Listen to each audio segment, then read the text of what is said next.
Welcome back to the Bitcoin Layer.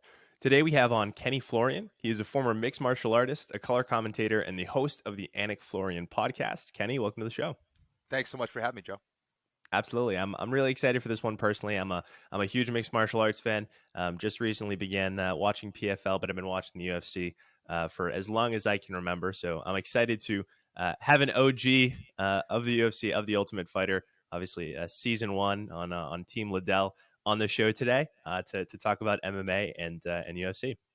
That's a kind way of saying I'm old, man. I appreciate that. No, thanks. Yeah, very, very, very roundabout. Yeah, I could have said it the more it's fair. upfront way, which was Yeah. you were on the Ultimate Fighter when I was 4 years old. So. Damn. Amazing. Absolutely. Well, yeah, man. I'm excited to have you on. First things first, I figure let's talk about your journey to MMA. Obviously, when it comes to different fighters, there are different reasons why they take up the sport, and what in my mind is one of the most physically challenging sports out there. People like George St. Pierre obviously began the sport because he was bullied so extensively, and he used it as a way to make himself stronger. People like Leon Edwards, he did it out of necessity, out of the violence that he grew up in. You personally, what brought you to the sport of MMA? Yeah, my father was always interested in martial arts. He was a black belt in judo.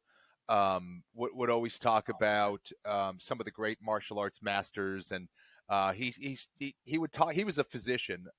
He was a thoracic and cardiovascular surgeon, but he had a great interest in martial arts, great interest in, I guess, the history of war, and I used to listen to him talk with others about various things from weapons to strategies, and I would just sit there and just kind of listen. So maybe that was kind of martial arts movie. So that all had a big influence on me growing up. I did not grow up, in a dangerous area. I was not bullied. I don't have any kind of redemption stories in that regard. But I did start martial arts when I was a kid. I remember doing martial arts. I was probably 9, 10 years old, doing karate and kung fu, and there was something about it. There was something. I always compare it to having some kind of spiritual or religious experience. The world had stopped, and that was the only thing that existed. And I don't, I would get that for moments playing soccer. I played soccer all the way through, when I was at Boston College. And that was probably one of my first loves, but nothing gave me that spiritual feeling like martial arts did. Everything from the uniform, it felt like it was like an armor that I put on. It was this like kind of superhero outfit that I would put on as a kid, and I just loved wearing it. And then anytime I was practicing at a dojo or whatever, I loved it. I was just fascinated with everything from the different animals and what they signified, whether it was a crane signifying grace or a tiger, power and strength. And I love the whole thing.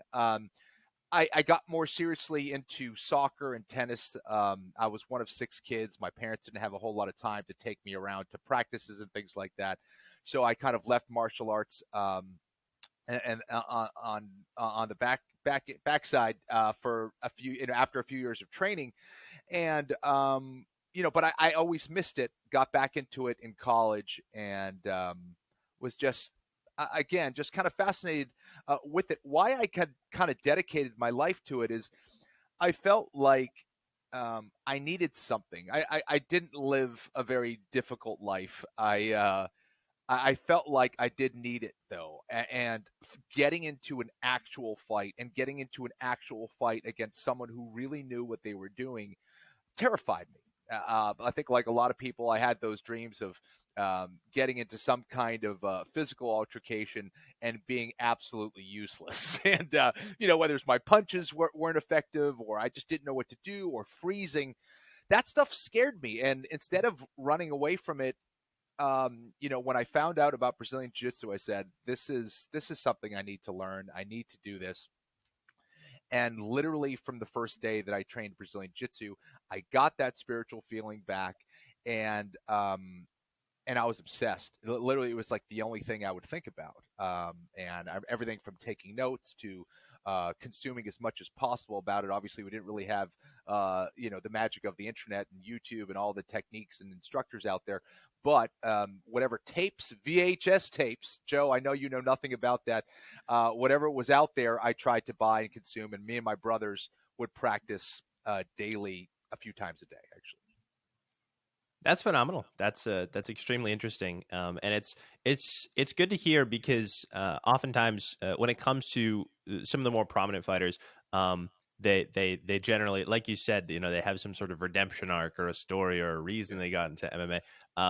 But it's good to hear that you grew up as it sounds comfortably, and Yeah. you chose voluntarily to go into MMA, specifically because you needed something that was difficult for you.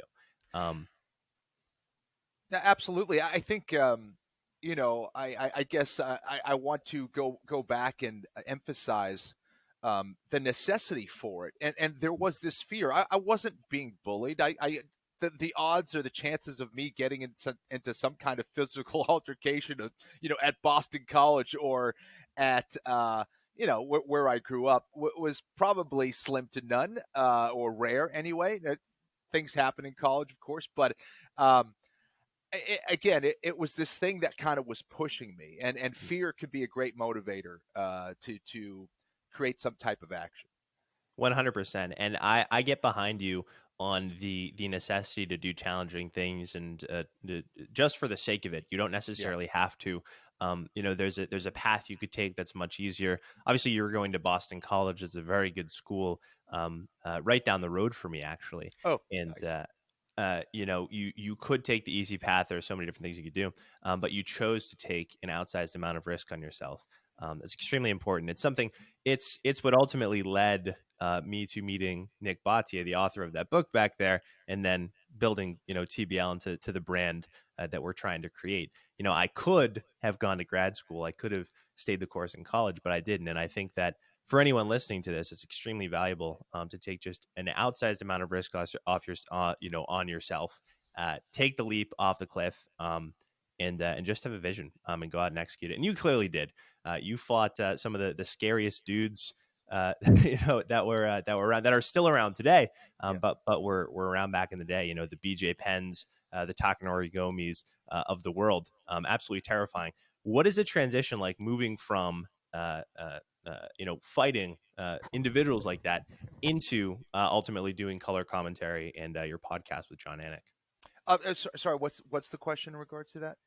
Yes, yeah. So what's that transition like? What's the Waking transition up like? every day, getting Yeah. training to fight killers, and then becoming a color commentator. Yeah, well, ultimately, my body would kind of succumb to my training. I had some injuries, primarily my back injury that I dealt with probably from 2007 to when I retired in 2011. And I think it was somewhere around 2007, 2008, where I was offered to do some commentary for the UFC. They asked me if I'd like to commentate one of the fights. They said, you may fight one of these guys in the main event. It was a main event fight between Clay Guida and Roger Huerta. I would ultimately fight both of them down the line.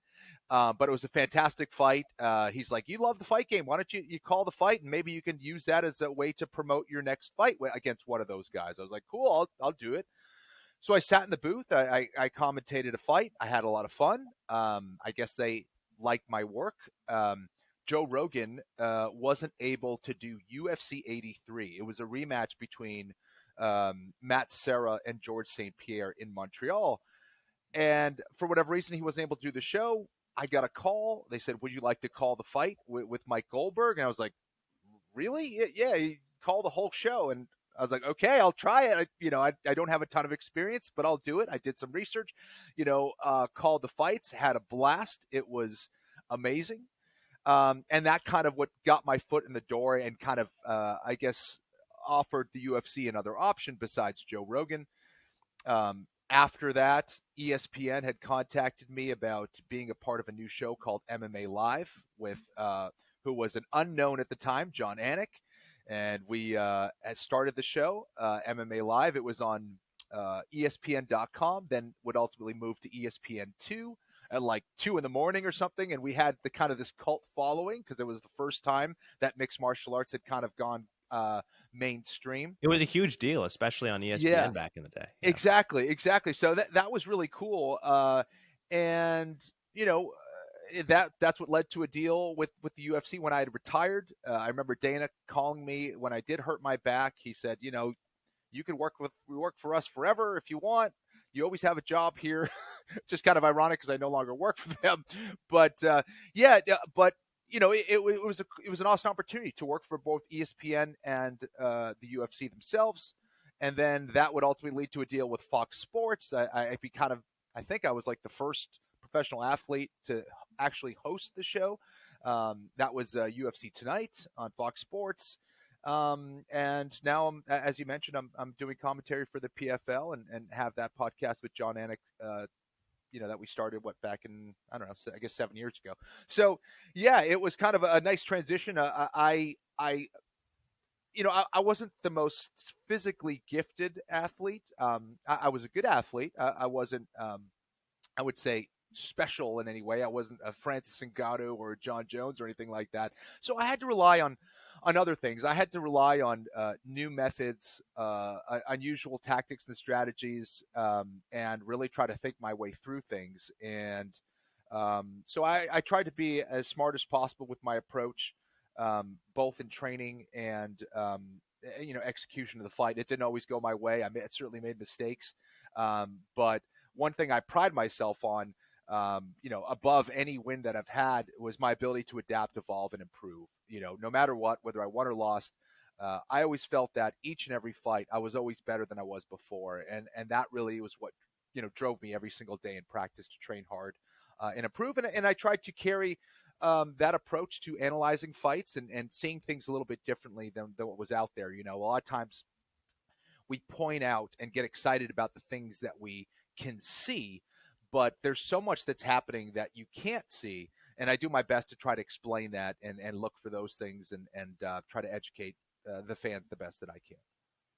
And I will say you do a great job. I think your analysis is some of my favorite. And when it comes to mixed martial arts, in particular, the UFC and UFC commentators, I take a special appreciation with the fact that a lot of them are former athletes themselves. A lot of them competed for the UFC or other organizations. Aside from a couple of journalists that are very large and prominent, the majority of commentators, the majority of pundits who have their own shows and provide their own analysis, they are UFC fighters themselves. And I think that gives the sport an edge. That gives the watchability of the sport an edge over something like, the NBA or the NFL, where the majority of the analysts are dudes with white hair and suits who haven't played, since there weren't helmets, right? I take a special appreciation with mixed martial arts in that regard, for sure.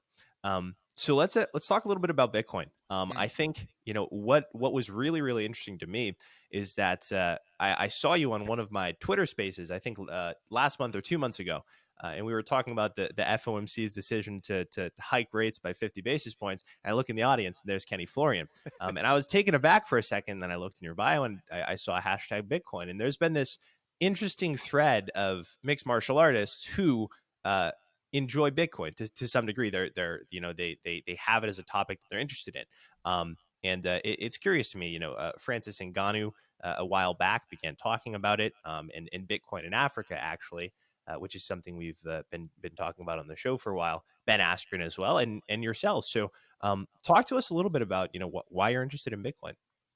Yeah.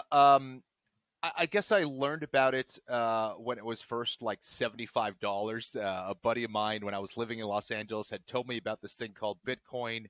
It had just gone down. It was about $75. You got to get involved. And I was like, oh, what is this thing? And, he gave me some loose definition of what it was. That kind of piqued my curiosity. And I was in real estate at the time. Like, I had a few places and I was thinking about, all right, what should I do? So I wanted to do more research. I had no idea about it. And of course, my first thoughts about Bitcoin was to kind of doubt it. And like, what is this thing? The government's going to shut it down. This is a real thing, blah, blah, blah.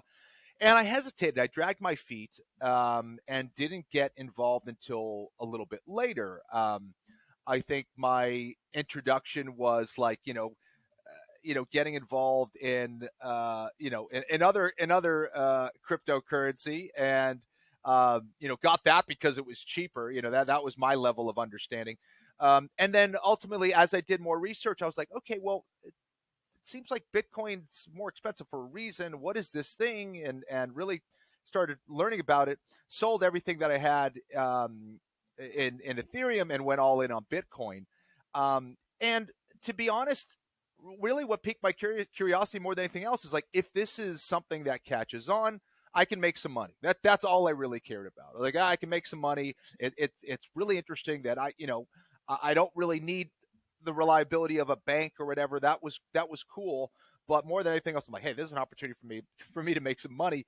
And then I just started doing more research. So that was probably 2016, 2017 when I first started buying Bitcoin, and was there for the peaks and valleys, and all the craziness. I remember being super nervous. Do I sell? What's going on? Oh my gosh, it dropped all the way down. And I just kind of kept accumulating. As I learned more, I became, I guess, more optimistic about it. I was more intrigued about it. It brought me into realms that I don't think I ever imagined myself going into based on what I first heard about Bitcoin. But as you're well aware, and as so many Bitcoiners are aware, you realize that it's much bigger than just making money. It's much bigger than just owning your own money. It involves so many different things, and you start realizing that this person or group of persons, Satoshi Nakamoto, was some kind of unusual genius, right? Because, for me, it's one thing to come up with an answer, but I think it's a more difficult thing to actually ask the right questions and then come up with the answer. Shows a level of brilliance and a level of genius that I think is extremely rare. Obviously these individual was certainly special. And when it starts to drag you into these other realms and you start realizing, wow, this is much bigger than anything we've really ever had from a technological standpoint, from advancing humanity and advancing the world. And I've always been intrigued with a take that is so unusual that it's probably right. And what I mean by that is that, you look at all the chaos in the world, everyone is kind of on that same page. And when you are dealing with someone who is an expert in their field or an expert in a certain realm, they're not thinking like everybody else. When you see a take that is very common and everyone's on the same page, in my opinion, they're typically wrong. And, everything from mixed martial arts. When I first came into mixed martial arts, actually, let's go back a little bit further. Sorry, Joe, I'm all over the place. But let me go back to even Brazilian Jiu-Jitsu. Brazilian Jiu-Jitsu was a big-time threat to the martial arts community. Because number one, all the way back in UFC 1, the Gracie family was dominating. Yeah. Right. And all these other martial artists that thought that they can kill you with one blow, and all these martial artists that were training in kata, which was really theory, right? Realized that their fighting skills were not effective, that it did not work in a real fight. Brazilian Jiu-Jitsu was proving themselves because they had the experience in real fights to show that we have a system here that actually works. Why does it actually work? Because we're proving it against other fighters, whereas everything else was in theory. And everyone had doubted Brazilian Jiu-Jitsu, and everyone thought that a karate black belt was the most dangerous dude in the world. And it took repeated attempts for Brazilian Jiu-Jitsu to prove themselves. And to me, it was kind of like that proof of work of like, okay, you guys have all these theories. Well, we're actually going to prove it to you. And yeah, so that to me was interesting, and it really turned the martial arts world upside down. There was a small group of Brazilians that were claiming that they had the best style, and everyone's like, yeah, whatever, man. And they went out and showed that they could actually do that. So that was really intriguing. And to me, that's kind of the same thing with mixed martial arts. It was like, well, you want to learn how to fight? Well, do it. Go and fight and show us. And to me, Bitcoin kind of is still doing that same thing. How many people really know what Bitcoin is about and what it can do? So to me, I'm optimistic and a big time believer, have been for a long time. And it's just a matter of time for others to really catch on and realize the beauty, the simplicity. Also, there's complexity as well, but just what Bitcoin can do. Indeed, and it seems that cycle after cycle, Bitcoin continues sort of proving itself as a superior as a superior money. Similar to BJJ in its early days, I suppose, when it came to mixed martial arts. There were people, turning their heads and saying, "What the hell is this? What are these crazy Brazilians talking about?" Right? Right. One form of martial arts to rule them all, and as it turns out, right, if you were if you were good at BJJ, it didn't matter if you were, like you said, the best karate black belt in the world. If you get taken down and you don't know what you're doing down there, it's really their realm. And it brought about the importance of actually, obviously, it's one of the letters in MMA, but mixing the martial arts and learning, learning ground game and developing that. And now it's evolved into a component of the game that is just as important, if not more important, than your striking today in modern mixed martial arts. And it's pretty incredible. And we're seeing cycle after cycle, Bitcoin sort of doing the same exact thing. When it first came about, the only unique aspect of Bitcoin itself, or one of the only unique aspects of Bitcoin itself, was the difficulty adjustment. Every other aspect of Bitcoin was drawn from pre-existing work, from cypherpunks. Mm-hmm. Proof of work, Adam Back created that, and that's one of the largest components of Bitcoin. And so whereas MMA is sort of this confluence of several different martial arts disciplines into, look at what we've done. We've accidentally created the most entertaining form of sport in the world. With Bitcoin in 2008, following the great financial crisis, it was sort of all of these different niche cypherpunk developments combined with the difficulty adjustment to inadvertently or advertently, from some savant or group of absolute geniuses, to create sort of this apex form of money, that again, cycle after cycle, continues to prove itself as being the best. Absolutely, and it was really bred out of necessity, or what was seen as a necessity, and people are again understanding.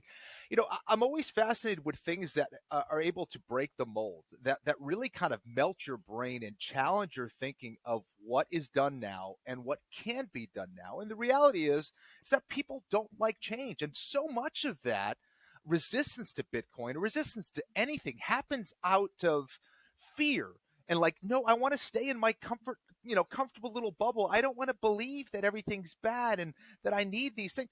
But I think that over time people are going to realize that, and the unfortunate reality is a lot of these things happen through pain, right? Just like fighting, you Mm-hmm. realize like, oh, you make a mistake, there are repercussions for that. And we're seeing this all over the world, from Lebanon to Venezuela to a lot of the African countries, to a lot of the Latin American countries, where their currencies are being inflated to the point where they cannot survive or can't survive well or can't have a good life because of some decisions that are made by their governments. And we think that money is really that we actually own our money, and the reality is that we do not.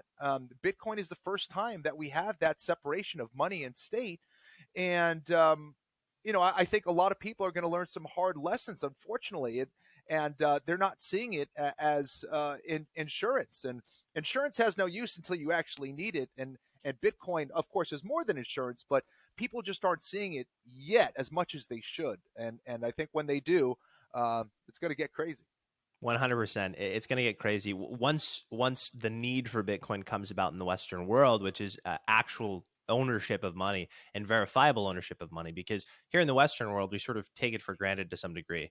Right? I can open up, my Union Bank account on my phone, and I can say, well, look, my money's right here. I own my money. When in actuality, you don't, and neither does the bank. In all truth, right? Your money has been lent out.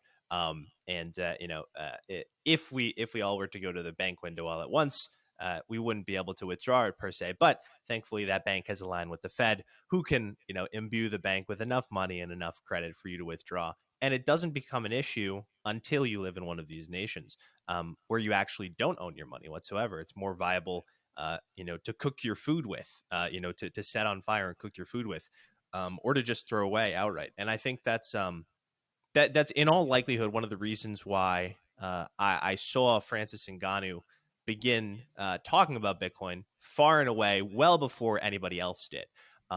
And I think a component of that had to do with sponsorships, but I think another component of it had to do with him obviously living in Cameroon, working in mines as a child, and not really owning anything at all, not owning any of his work.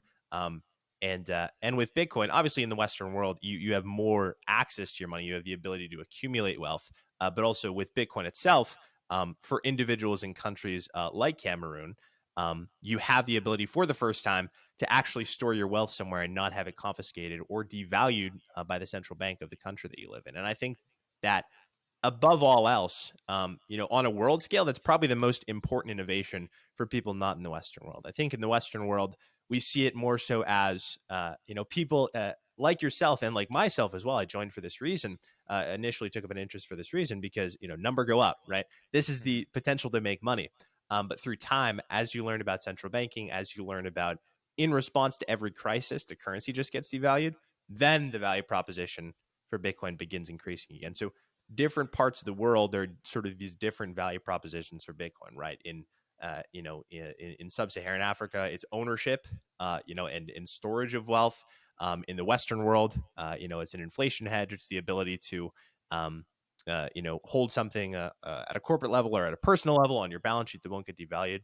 And it's just an interesting, beautiful thing. It takes on many, many forms all across the world. Just as, in Thailand, you have different disciplines of martial arts that are more so readily practiced. In Dagestan, they're doing whatever the hell they're doing over there. They're not doing sambo. They hate sambo. And in Brazil, they're doing BJJ, and all of it is this confluence of the sport that we love called MMA.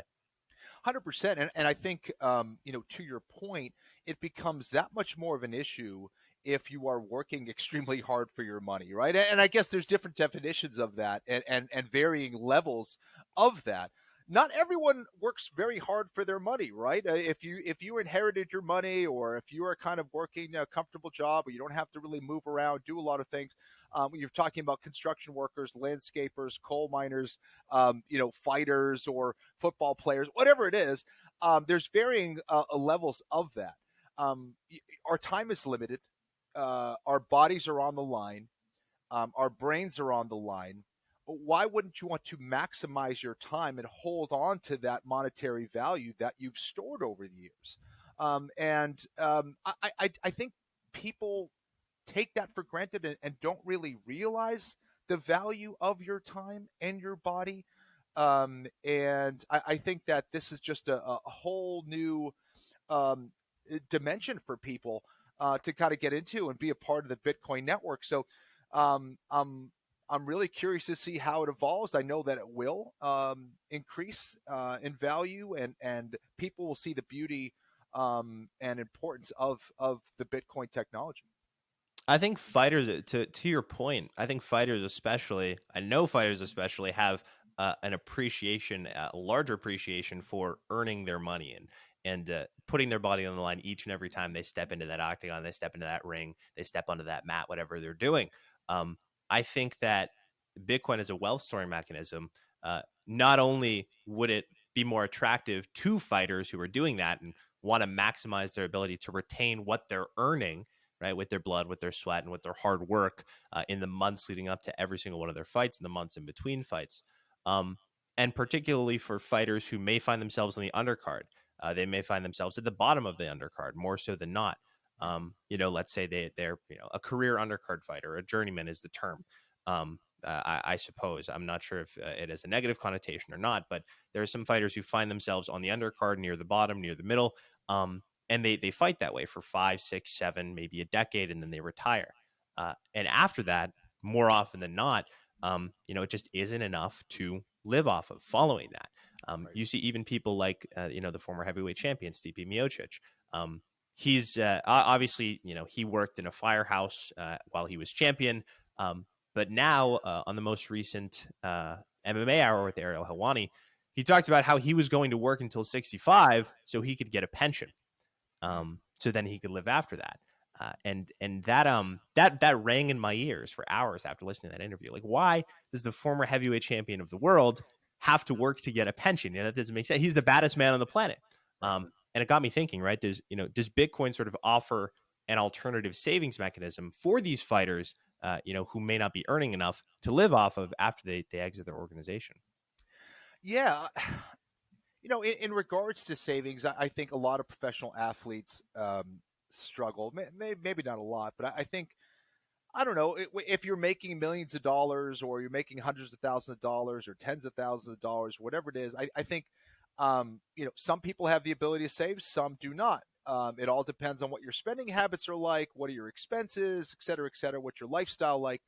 But for those that are interested in saving their money and trying to save for the future, when you start realizing that 40% of your money is gone through taxes.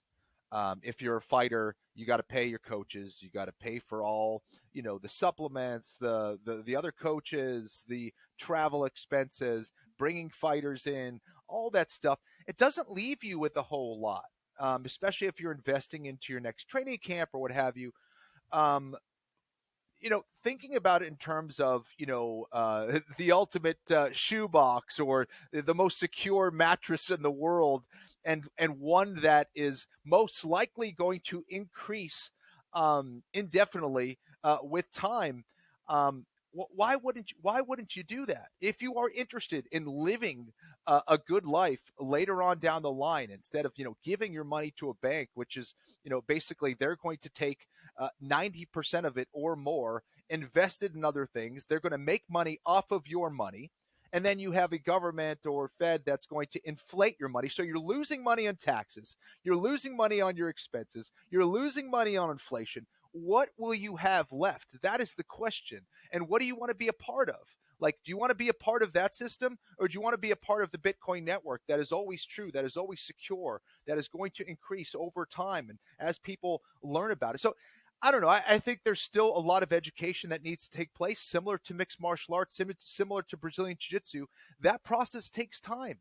You need to educate yourself about those things. And once that takes place and people start asking the right questions and start actually digging in for that information, and see that the answer is Bitcoin, that's when I think a lot of this chaos, a lot of this confusion, a lot of this disinformation is eventually going to go away.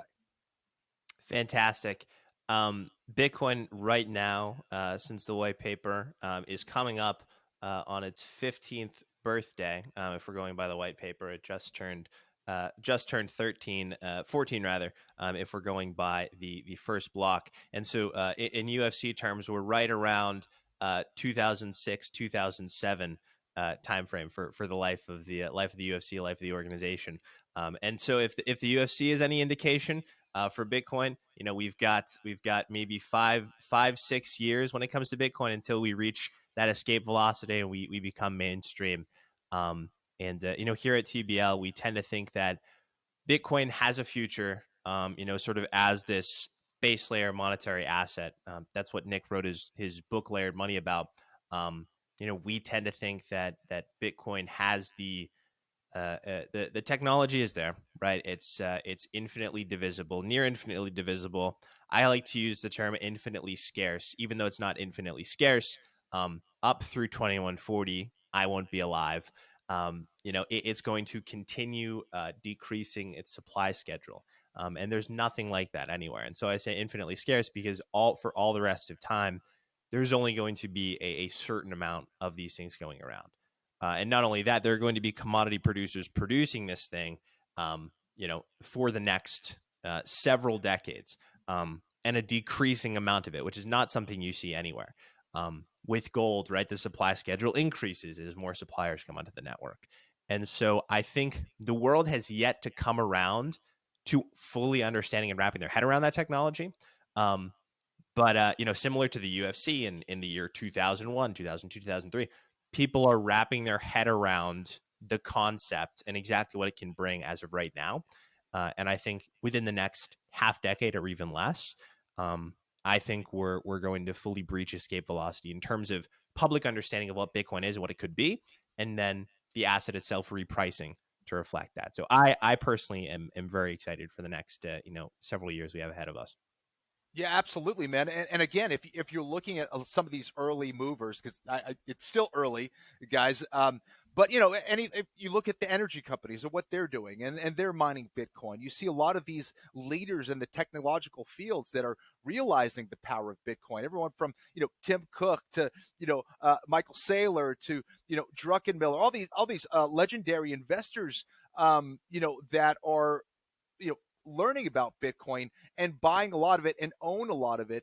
Of course, they're going to be some of the early movers, but it's fascinating to me that people see all these other people that are investing in Bitcoin and are still saying things like it's a scam, it's a Ponzi scheme, or whatever. Like it's interesting, but those are the people that are going to get in on Bitcoin on the price that they deserve, and because of their lack of education, because of their lack of going out and seeking what the actual information is out there, they're going to lose out on literally an opportunity of a lifetime, in my opinion.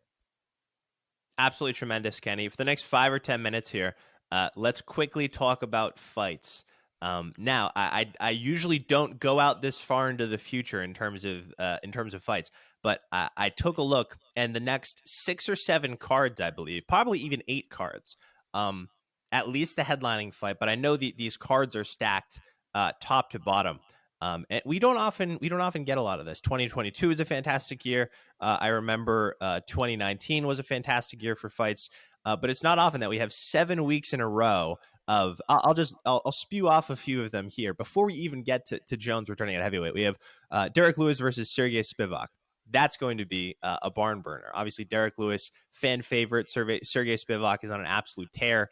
That should be tremendous. And then we have the super fight the following week, Makhachev versus Alexander Volkanovski, which everyone's looking forward to. I think we've all seen the photos of 190-pound Volkanovski, and we're really excited to see what he can do at lightweight. Yeah. And then we have Marlon Vera versus Corey Sandhagen the following week, which should be absolutely insane. Corey always brings the heat. Marlon Vera has been getting some crazy knockouts as of recently. And that's just the next 3 weeks before we even get to John at heavyweight. And then the two widely anticipated 2 title fight rematches at middleweight and at welterweight. What are your thoughts on heading into the next 6-7 weeks of fights here? What are you looking forward to the most? Yeah. The Alexander Volkanovski fight, he's the champion at 145 pounds, of course, in the UFC, taking on the lightweight champion at 155 pounds, Islam Makhachev. To me, and many others, Alexander Volkanovski is the best fighter pound for pound on the planet. The way that he integrates everything together is amazing. And it's especially amazing considering the fact that he got into the sport quite late. He was a former rugby player, learned the sport, I think, in his early 20s. And to see what he's accomplished is nothing short of amazing. So the way he puts it all together, his toughness, his preparation is second to none. But he's facing another guy like Khabib Nurmagomedov that you know exactly what he's going to do, and you can't stop it. Islam is that good of a grappler. So I'm really curious to see if Islam's able to stop those takedowns of Islam Makhachev. If he's able to do that, he's got a great shot. And I think his conditioning, the way that he sets up his footwork to create angles and to create traps to lead you into shots, I think is some of the best stuff I'm seeing right now in all of mixed martial arts. And I think he's capable of catching Islam Makhachev in a trap. But Islam is so good of a grappler that if he does get Alex down, it could be a long night or perhaps a short night for Alexander Volkanovski. His size is also going to be a factor. So curious to see how that goes down. I'm really excited about that fight. Of course, there's the rematch between Israel Adesanya and Alex Pereira. I could watch those guys fight over and over again. Two of I the think best we will strikers be. in I the think, world. after Yeah, this one, whoever wins, chances are we're going to get a trilogy down the line. And the precedent is also now set for quadrilogies in the UFC. So really, who totally. knows? I think it's going to be a fantastic fight. Izzy can make the proper adjustments, I think, to win that fight. Pereira can make adjustments to actually be more dominant in that fight against Adesanya. So can't wait for that one. You mentioned Sanhagen and Marlon Cheeto Vera. Two of the best guys at 135 pounds, super technical, can do it all. That's going to be awesome. John Jones taking on Cyril Gane. I mean, there's so many great fights out there. It's a good time to be a mixed martial arts fan for sure. 100%. It's not too often, folks, that you get an advertisement not only for Bitcoin and sound money, but also the next 7 weeks of UFC fights. Watch your wallets because the dollars will certainly be flying out of them. Kenny, thanks so much for coming on, man. Before we sign off, where can people find you? Yeah, thanks, man. I am on social media at Kenny Florian. And if you guys are interested in learning about mixed martial arts and Brazilian Jiu-Jitsu, you guys can check out KennyFlorianMartialArts.com. And please check out our podcast as well, the Anakin Florian podcast, which is on the DraftKings YouTube page. You can hear the full episode there or on any of the platforms if you guys are into just the audio. So, yeah, thanks so much. And, Joe, thank you so much for all the great information you put out on social media, and appreciate you having me. Absolutely. Thanks, Kenny. Thank you.